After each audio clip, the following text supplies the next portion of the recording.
The gate lay in the ditch like something slaughtered, its iron scrollwork torn from the hinges and one post still standing crooked in the frozen ground, and Warren Kessler stood over it in the gray hour before sunrise with his hands in his coat pockets, not saying anything at all.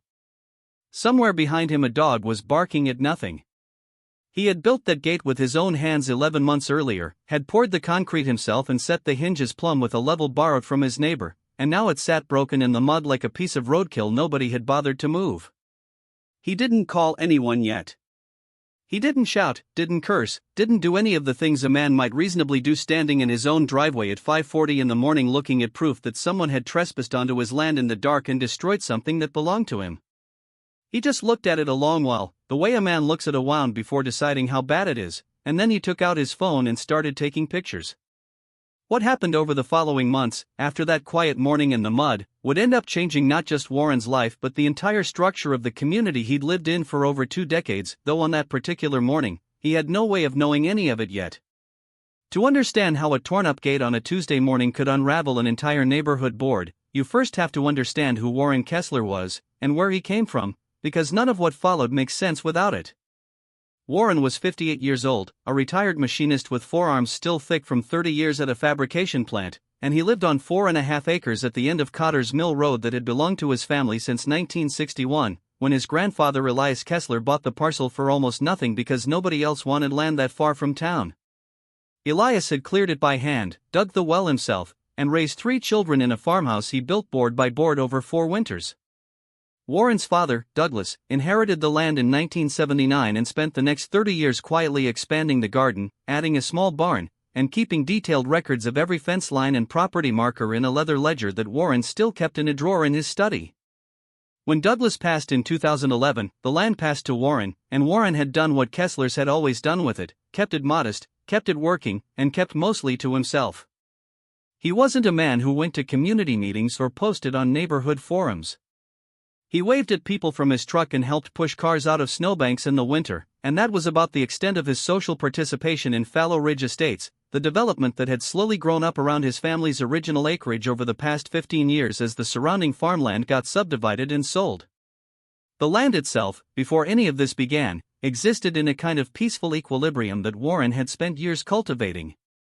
There was the old farmhouse, updated but not modernized past recognition, a vegetable garden that fed him through most of the summer and fall, a small orchard of 8 apple trees his father had planted, and a gravel driveway that ran nearly 200 feet from the county road back to the house, curving around a stand of oak trees that Warren refused to cut down even when contractors told him it would be easier to build straight through them.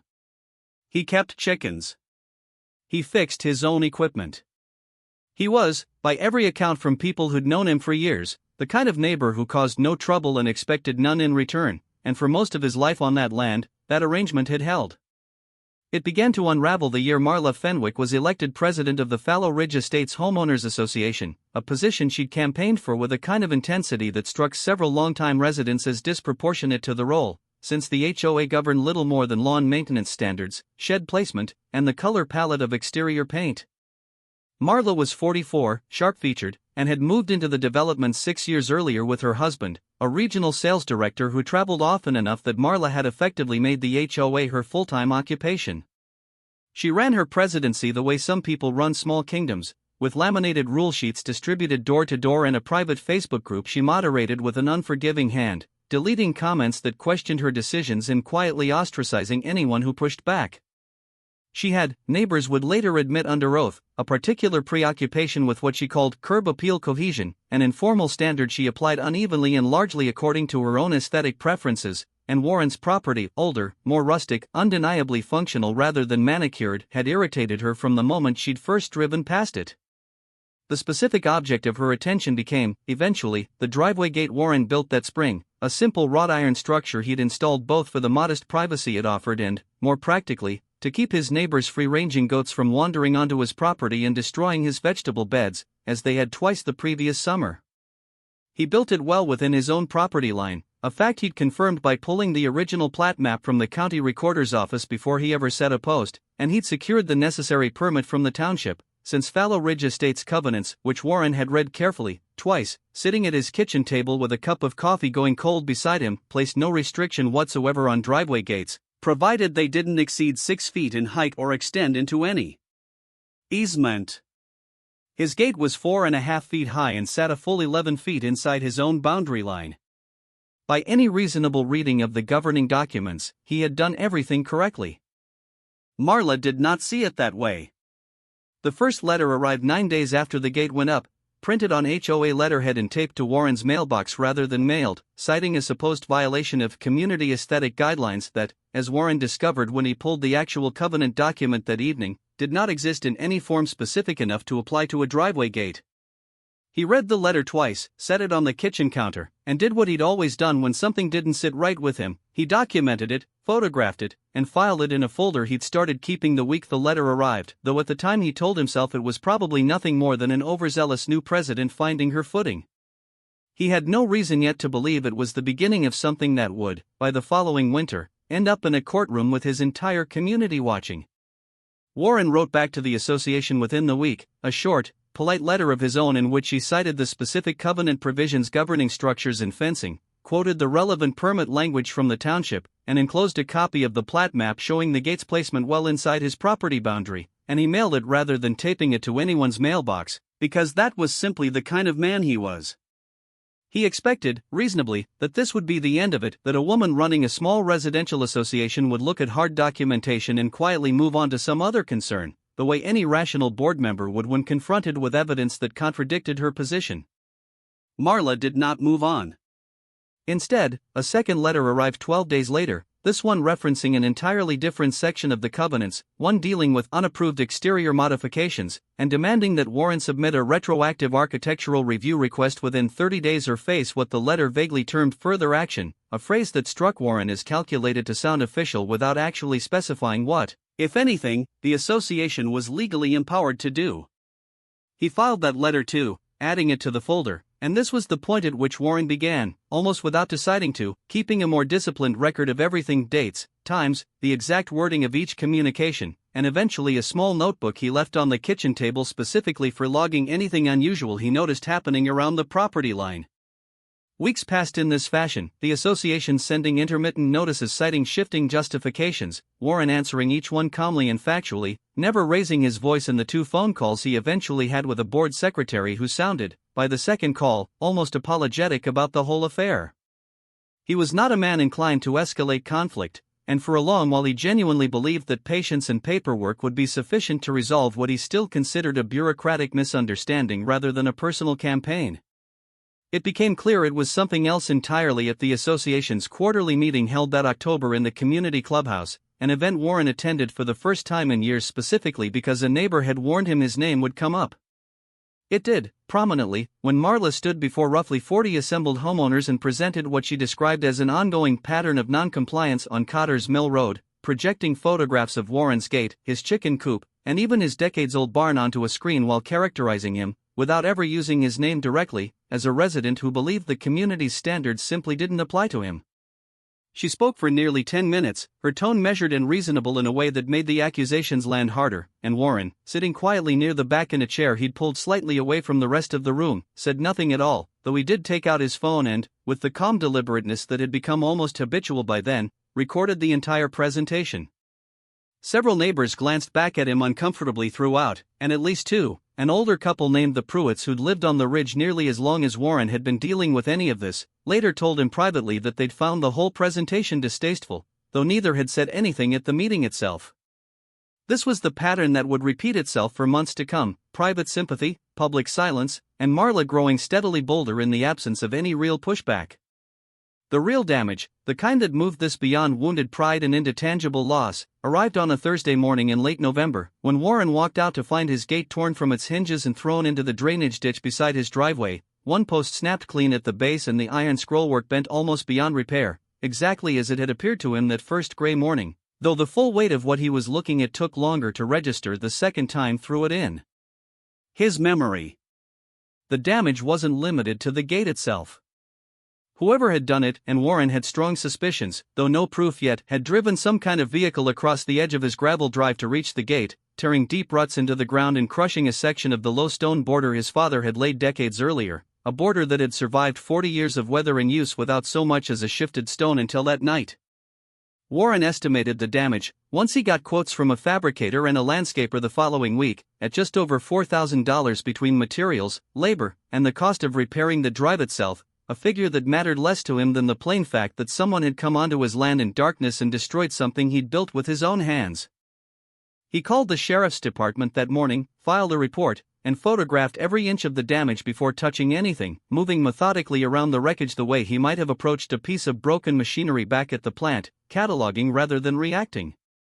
He noted the tire tracks, the direction of impact on the gate itself, which suggested it had been struck rather than simply pried loose, and the fact that his motion-activated porch light positioned, he realized with some frustration, in a spot that didn't quite cover the driveway entrance, had captured nothing useful. What it had captured, however, was a single frame from just after 2 in the morning showing a pair of headlights turning into his driveway from the county road, close enough in time to the estimated window of the damage that it couldn't reasonably be dismissed as coincidence. It wasn't much. But it was something, and Warren, standing in his cold kitchen with a cup of coffee he hadn't touched, understood that whatever had been simmering between him and Marla Fenwick for the past 2 months had just crossed a line that could no longer be resolved with a polite letter and a copy of the plat map, and that if he wanted any real accounting for what had happened to his land, he was going to need help he didn't yet have. The attorney Warren eventually called was a woman named Denise Okafor, a property and real estate litigator with an office above a bakery in the county seat, recommended to him by the same fabricator who'd quoted the gate repair after mentioning, almost in passing, that he'd done work for half a dozen homeowners tangled up in HOA disputes over the years, and that Okafor was the one name that kept coming up as someone who actually won those fights rather than simply settling them for peace. Warren drove into town the following Monday with the folder he'd been keeping since the first letter, now thick enough that he'd had to switch it from a single manila folder to an accordion file, and he laid the whole thing out on Okafor's desk without embellishment: the letters, the plat map, the permit, the photographs of the damaged gate, the sheriff's incident report, and the notebook where he'd logged dates and times with the same discipline he'd once applied to maintenance logs at the plant. Okafor read through it methodically, asking occasional questions but mostly just working her way down through the chronology, and when she finally looked up, she told him something that settled a knot in his chest he hadn't fully realized he'd been carrying for 2 months. "You did everything right," she said, tapping the plat map with one finger. "The gate's inside your line, it's under the height restriction, and there's no covenant provision that requires architectural approval for something like this." She's citing sections that don't apply and hoping you won't check. She went further, explaining that the covenants themselves, the actual recorded document governing Fallow Ridge Estates, granted the association authority only over specific, enumerated categories of exterior modification, none of which extended to driveway gates set back from any shared boundary or easement, and that Marla's letters, however official they looked on HOA letterhead, carried no legal force behind them whatsoever. More significantly, Okafor pointed out that the property damage, the torn gate, the crushed stone border, the ruts in the drive, constituted a separate matter entirely, a potential criminal trespass and vandalism claim that existed independent of any HOA dispute, and she recommended Warren pursue both tracks simultaneously: a formal cease and desist response to the association's baseless claims, and a parallel effort to build a solid evidentiary case around the vandalism itself, since the partial video frame from his porch light, while suggestive, wasn't yet enough on its own to prove who had been in that driveway at 2 in the morning. What followed, over the next several weeks, was a period Warren would later describe as the most methodical stretch of his life, though from the outside it looked like nothing more than a quiet, deliberate man going about small tasks around his property with unusual attentiveness. On Okafor's advice, he had 2 additional motion-activated cameras installed, positioned to cover the full length of the driveway and the county road approach, both compliant with state law since they captured only his own property and the public roadway, and he kept meticulous records of every subsequent interaction with the association, forwarding copies to Okafor's office as they arrived. He also began, carefully and without confrontation, having quiet conversations with neighbors, not to gossip or build a mob, but simply to ask, in the same even tone he used for everything, whether anyone else had experienced similar treatment from the board. Several had. The Pruitts admitted, somewhat sheepishly, that they'd received a warning letter the previous spring over a garden shed that had stood in the same spot for 9 years without complaint, a letter that had arrived shortly after they'd publicly disagreed with Marla over a proposed increase in HOA dues. A younger couple 2 streets over, the Van Cess, mentioned an odd incident of their only flowers uprooted from a border bed the same week they'd declined to volunteer for one of Marla's community beautification committees, though at the time it had seemed too small and strange to report to anyone. None of it was proof of anything on its own, but Okafor was building something larger than a single dispute over a gate, and she explained to Warren that a documented pattern of retaliatory conduct, if it could be established, would matter considerably both for any civil claim and for how a judge might ultimately view Marla's credibility should this end up in a courtroom, which Okafor was increasingly confident it would. In the meantime, she drafted a formal response to the association's demand letters, citing the specific covenant sections that governed the actual scope of the board's authority, attaching the plat map and permit as exhibits, and putting the association on notice that any further harassment or unauthorized entry onto Warren's property would be met with legal action, a letter written in precise, unemotional language that nonetheless carried real weight because every claim in it was backed by a document Marla could not credibly dispute.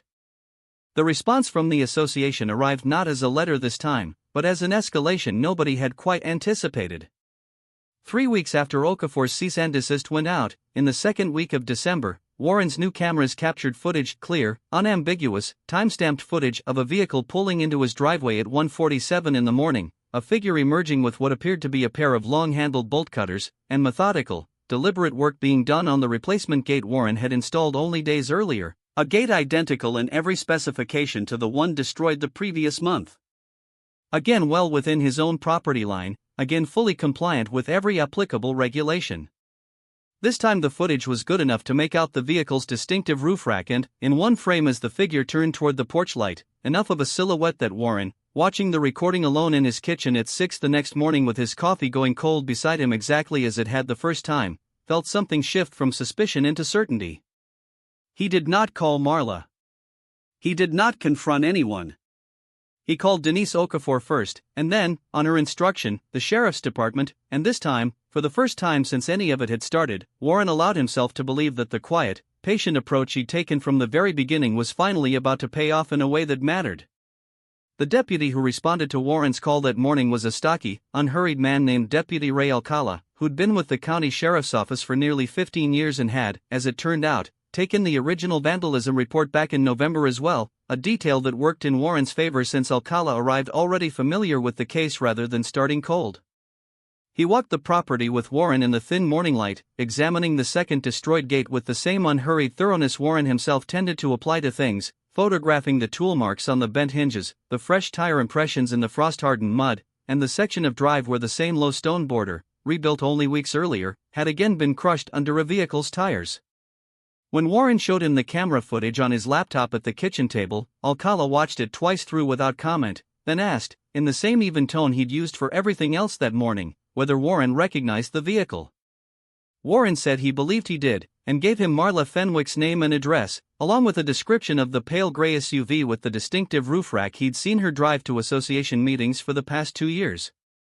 Alcala didn't rush to any conclusion, and Warren respected him for it, watching him work through the same deliberate process Warren himself had followed for months, confirming the timestamp data on the footage, cross-referencing it against the vehicle registered to the Fenwick household through the department's own channels, and, 2 days later, arriving unannounced at Marla's door to ask her directly where she'd been at 1:47 that morning. What happened next was relayed to Warren secondhand, through Okafor, who'd received a call from the sheriff's office once the interview concluded, but the substance of it was simple enough. Marla told Alcala she'd been home asleep all night, a claim that collapsed almost immediately under the plainest of factual questioning, since Alcala asked, mildly, whether she'd mind if he confirmed that with her husband, who happened to be home from his usual travel that week, and her husband, apparently unaware he was contradicting her, said she'd left the house sometime after 1 in the morning and hadn't returned until nearly 3, a detail he'd only noticed because their bedroom door had woken him.